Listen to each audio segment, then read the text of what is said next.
जे आ जाएगा हमारा आज का जो, तो इसमें हम बात करते हैं जीएस के सेशन में। फर्स्ट क्वेश्चन आ जाएगा, how many elements are present in the sixth period of modern periodic table. आपके फॉरेस्टर के JKPSI junior assistant specially forester के लिए काफ़ी शानदार तरीके से भैया ये आपका चल रहा है और कॉन्टीन्यूसली चल रहा है। अब तक हमारे 22 से 25 सेशन हो चुके हैं। आप कॉन्टीन्यूसली इंग्लिश और इनके सेशन को देख सकते हो। सुबह 8 बजे जीएस और इंग्लिश का, शाम को 8 बजे जीएस। कंटिन्यू इनकी इंपॉर्टेंट पीडीएफ्स भी टेलीग्राम पर अपलोडेड हैं। टेलीग्राम का लिंक भी डिस्क्रिप्शन पे मिलेगा, उसको ज्वाइन कर लीजिए। आपके लिए काफ़ी शानदार ये चल रहा है, बिल्कुल फ्री ऑफ कॉस्ट। तो मॉडर्न पीरियोडिक टेबल में आपने बताना है सिक्स्थ पीरियड में जो कितने एलिमेंट्स प्रेजेंट है, ठीक है। तो अब देखिए इस क्वेश्चन की हम बात करें, जो मॉडर्न पीरियोडिक टेबल आता है, मॉडर्न पीरियोडिक टेबल जो मॉसले ने उधर एलिमेंट जो अरेंज करे थे according to the increasing atomic number के अकॉर्डिंग किया था। मॉसले ने जो मॉडर्न पीरियोडिक टेबल 1913 में डिस्कवर करा था और मॉडर्न पीरियोडिक टेबल में 18 ग्रुप्स हो जाते हैं और 7 पीरियड्स हो जाते हैं। तो हमने सिक्स्थ पीरियड के एलिमेंट बताने हैं और सिक्स्थ पीरियड में हमारे जो 32 एलिमेंट्स हो जाते हैं, ठीक है। 32 एलिमेंट्स इसके हो जाते हैं, ठीक है। ये आपने याद रखना है इसका। Option number B is the right answer. Next है, नेक्स्ट क्वेश्चन भी इसी का आ जाएगा, food containing oil and fat when kept for a longer time cause a change in taste and smell due to the process of. तो जो food होता है इसमें जिसमें फैट्स रहते हैं उसको अगर लंबे समय के लिए रखना हो तो उसमें उसके टेस्ट में स्मेल हो जाती है और उसी प्रोसेस को हम बोलते हैं रेंसिडिटी। और उसमें स्मेल में, टेस्ट में, कलर में कुछ ना कुछ चेंजेस आ जाती हैं, वो रेंसिड होता है। और उसमें जो एलिमिनेशन होता है oxygen content inside a container, और तभी हम उधर से रेंसिडिटी को प्रिवेंट कर सकते हैं। तो option number C rancidity is the right answer. What happen when silver chloride is put under sunlight. Silver chloride कौन हो जाता है? सिल्वर क्लोराइड हमारे पास हो जाएगा AgCl, ठीक है। AgCl को जब हम किस में रखेंगे? सनलाइट में रखेंगे।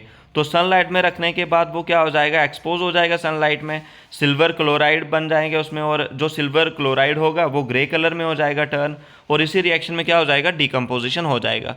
तो इसमें हम क्या बोल सकते हैं, जो silver metal and chloride ions इसमें फॉर्म होंगे, ठीक है। सिल्वर क्लोराइड में क्या होगा? सिल्वर क्लोराइड और क्लोराइड के आइंस इसमें फॉर्म होंगे, ठीक है। तो ऑप्शन नंबर बी इसका सही हो जाएगा। तो ये कर दिया। Cheese is an example of. अब बात करें चीज़ की, तो liquid in solid, solid in liquid, liquid in liquid, liquid in gas. Cheese हो गया, बटर हो गया, जेल हो गया, ये solid in liquid in solid की एग्जाम्पल है। ये कोलाइडल सोल्यूशन होता है जो एक हिट्रोजीनियस मिक्सचर होता है जिसमें दो फेज होते हैं, डिस्पर्स फेज और डिस्पर्शन मीडियम। जो कोलाइडल सोल्यूशन है ये बोथ टिंडाल इफेक्ट और ब्राउनियन मूवमेंट भी शो करता है, ठीक है। ये आपने इसका याद रखना है। तो इसमें क्या आ जाएगा हमारे पास? Liquid in solid. तो liquid in solid option number A is the right answer इस क्वेश्चन का हो जाएगा, ठीक है। अब चलते हैं नेक्स्ट क्वेश्चन की तरफ। On adding some detergent to water the surface tension. Detergent add करने से जो सरफेस टेंशन की वैल्यू है वो क्या हो जाएगी?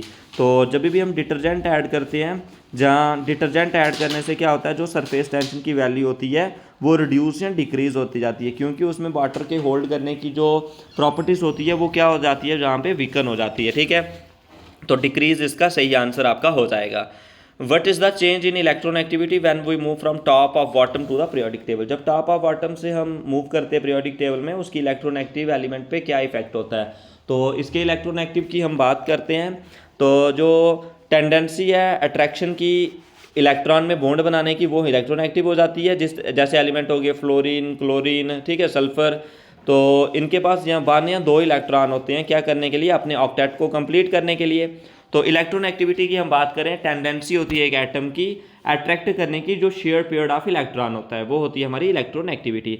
तो टॉप से बॉटम चलने की तरफ इसकी जो इलेक्ट्रॉन एक्टिविटी है वो क्या होती है? डिक्रीज होती है। तो option number B is the सही आंसर।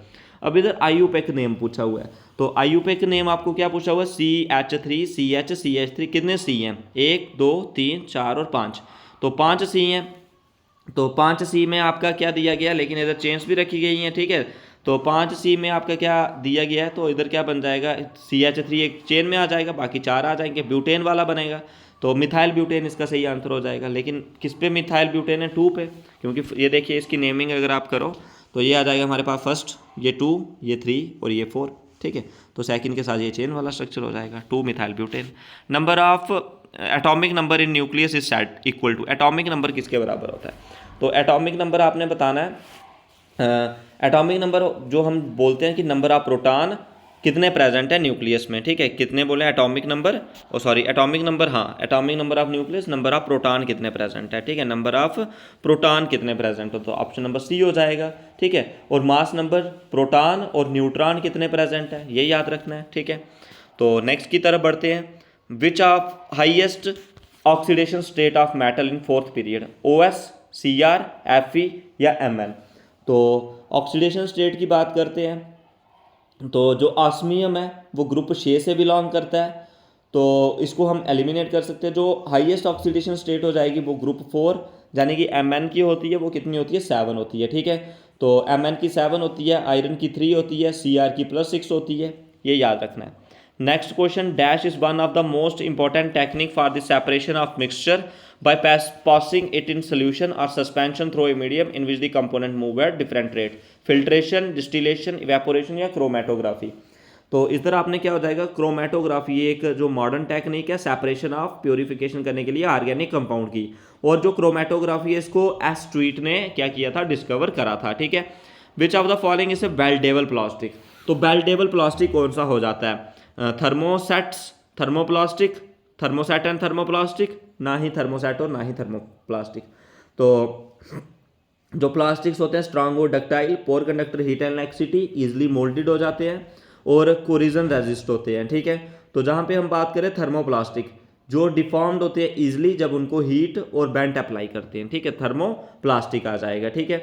और थर्मोप्लास्टिक में लीनियर पॉलिनोमियल आते हैं, लीनियर पॉलिनोमियल पे थर्मोप्लास्टिक बनते हैं, जैसे PVC हो गया, नैलन हो गया, पॉलीथीन हो गया। थर्मोसेटिंग में क्या आते हैं, प्लास्टिक होते हैं जो दोबारा से उनको हम शेप में चेंज नहीं कर सकते, जैसे बेकालाइट, मेलामाइन, ठीक है, ये आते हैं। कार्बन डेटिंग में जो वीक C14 मॉलिक्यूल है उसके डेटीरो रेट्स फॉर्म्स होते हैं किसमें, C16, 15, सॉरी C11, N14 और 12। तो कार्बन डेटिंग में कार्बन C14 से करते हैं, ठीक है, जो बिकम क्या होता जाता है, वीक और स्टार्ट डिकेइंग होना स्टार्ट हो जाता है, ठीक है, C14।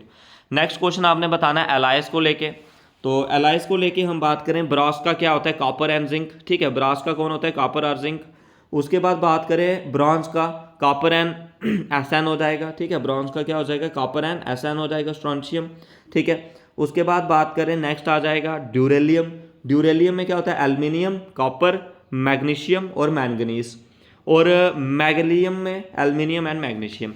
देखिए मैचिंग करना हो, ड्यूरेलियम का आ जाएगा यानी कि 3 का 2, ठीक है, यानी कि जो हमारे पास C वाला आ गया, C वाले में क्या आ गया 3, तो C वाले में 3 हमारा C वाले ऑप्शन में है, तो इसमें आप चेक कर सकते हो। और ब्रास का क्या आ जाएगा, ब्रास का आ जाएगा कॉपर एंड जिंक, ठीक है। तो पहले का क्या आ जाएगा 4, A का आ गया 4, A का 4 इसमें आ गया। उसके बाद आ गया ब्रॉन्ज का, तो ब्रॉन्ज का आ गया CuNCN, ब्रॉन्ज का CuNCN आ गया, जाने कि हमारे पास B का क्या आ गया 4, और सॉरी B का 1 आ गया, और D का क्या आ जाएगा, D मैग्नीशियम का, एल्युमिनियम एंड मैग्नीशियम 4 आ गया, ठीक है। ये आपने ब्रॉन्ज का याद रखना है जो हम इधर यूज़ करते हैं। Lichen, oh sorry, the micro organism that act as a fermenting agent into the conversion of sugar into alcohol, lactobacillus, rhizobium, yeast या पेनिसिलिन। तो इसका आपने सही आंसर बताना है। जो माइक्रो ऑर्गेनिज्म जो फर्मेंट में एक्ट करता है conversion of sugar into alcohol, वो कौन होता है, ईस्ट होता है, ठीक है, वो कौन हो जाता है, ईस्ट होता है। Option number C is the right answer. Next question, lichen are the major pollution indicator of sulphur dioxide, nitrous oxide, suspended particulate, mercury. तो इसका सही आंसर क्या आ जाएगा, सल्फर डाइऑक्साइड। जो लीचन है प्लांट्स में वो ग्रो होते हैं और उसके बाद जो रॉक्स या ट्री बार्क से, ठीक है, तो सल्फर डाइऑक्साइड इसका सही आंसर आ जाएगा। तो टूथपेस्ट में क्या आ जाता है, जो कंटेन करता है mineral to fight cavities, titanium oxide, क्या होता है उसमें, टाइटेनियम ऑक्साइड होता है, ठीक है। तो जो इसका, तो सॉरी फ्लोराइड होता है, टाइटेनियम ऑक्साइड से तो बनता है, और जो एब्रेसिव मिनरल इसमें होता है सिलिका, लाइमस्टोन, एल्युमिनियम ऑक्साइड, तो वो क्या आ जाता है इसमें, फ्लोराइड आ जाता है, जो रिड्यूस करता है कैविटीज, ठीक है, ये आपने याद रखना है। नेक्स्ट आ जाएगा important and major ingredient present in the cement. Cement में मेजर इंग्रेडिएंट क्या प्रेजेंट होता है, ट्राई कैल्शियम सिलिकेट, क्या प्रेजेंट होता है, ट्राई कैल्शियम सिलिकेट, ठीक है। तो ट्राई कैल्शियम सिलिकेट इसमें प्रेजेंट होता है, ऑप्शन नंबर C इसका आपने याद रखना है। नेक्स्ट क्वेश्चन की तरफ बढ़ते हैं, म्यूरेटिक एसिड। तो म्यूरेटिक एसिड आपने बताना है, तो जो हाइड्रोक्लोरिक एसिड है इसको ही हम म्यूरेटिक एसिड बोलते हैं। ये कोरिजिव कलरलेस एसिड है और ये प्रिपेयर्ड होता है जब हम गैसेस हाइड्रोजन क्लोराइड को डिजोल्व करते हैं पानी में। और एक्वारिगिया में बात करें नाइट्रिक एसिड और HCl की रेशो 1:3 होती है। गोल्ड और जो भी नोबल मेटल्स है वो डिजोल्व होते हैं एक्वारिगिया में, ठीक है, ये आपने याद रखना है। नेक्स्ट की तरफ बढ़ते हैं। विच of the following will not be helpful in the process of separating a mixture of salt and water. Salt and water के मिक्सचर को सेपरेट करने के लिए क्या हेल्पफुल नहीं होगा? Distillation, boiling, decantation, reserve osmosis. तो इसका सही आंसर आपने बताना है। तो इसका सही आंसर आपका क्या हो जाएगा? डिकेंटेशन, जो सेपरेट करता है मिक्सचर को, जो रिमूव करता है लिक्विड की लेयर्स को प्रेसिपिटेट में और सॉलिड डिपॉजिट हो जाता है सोल्यूशन में, ठीक है। तो decantation is the right answer. Atomic number किसके बराबर होता है? तो एटॉमिक नंबर बात करें जो पॉजिटिव चार्ज यानी कि प्रोटॉन कितने प्रेजेंट होते हैं न्यूक्लियस में, ठीक है। Sum of proton, number of electron present in the nucleus, electron in the neutral atom, sum of proton, ठीक है। तो इसका क्या हो जाएगा? पॉजिटिव चार्ज, यानी कि charge on proton is equal to the but opposite to the electron, ठीक है। तो एटॉमिक नंबर आपने याद रखना है, number of proton present in the nucleus, the number of electron in the neutral atom, number of electron in the neutral atom, option number B. Next question, which non metal exist in liquid state at room temperature. तो room temperature में कौन exist state करता है liquid में? तो ये आपने comment section में करके बताना है। आज के सेशन में बस इतना ही। कुछ भी डाउट्स हो तो कमेंट सेक्शन में जरूर पूछें। वीडियो को शेयर करें, लाइक करें और चैनल को सब्सक्राइब करें। आज के सेशन में बस इतना ही।